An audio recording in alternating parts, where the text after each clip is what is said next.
Turning now to our forecast, as you can see, we actually have a little bit of blue sky right now after so much cloud cover and even a bit of rain today.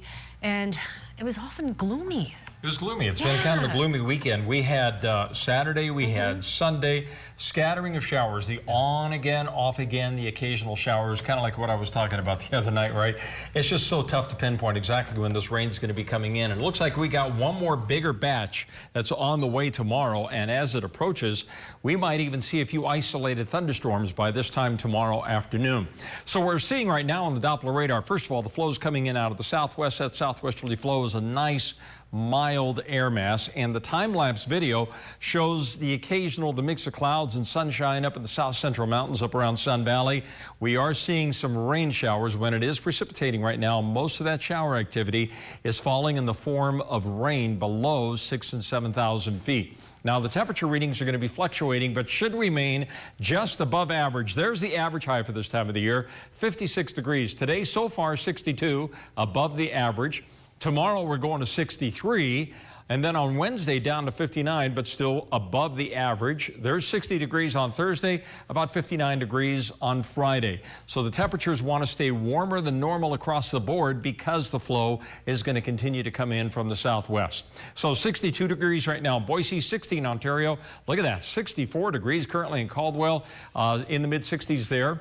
In Nampa and in the mountains, we have temperature readings in the mid to the upper 40s with Sun Valley right now currently at 50 degrees. The satellite imagery shows the very moist flow that wants to head in this general direction. There's the counterclockwise center of the storm. It's the low pressure. Here's the jet stream, and it's going to be guiding all this moisture right across California into the northwestern part of the country. So more rain is in the forecast tomorrow.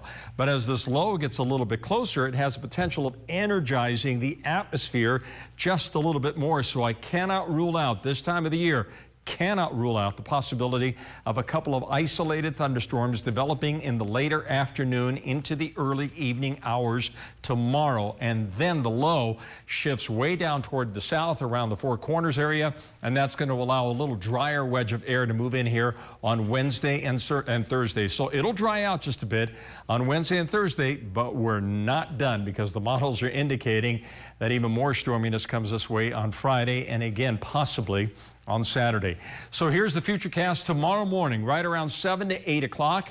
It looks like mostly, I'd say partly cloudy to mostly cloudy, but look at the rain that we have out there developing over eastern Oregon. Let's put that into motion and see when it comes in. That's the models indicating, hey, watch out. That could be a line of scattered thunderstorms moving in from the southwest tomorrow late afternoon and tomorrow evening. And then there's the drier conditions that we're going to be seeing on Wednesday. So here's the 7-day forecast for the Treasure Valley. Temperature readings, as we mentioned before, staying above the average.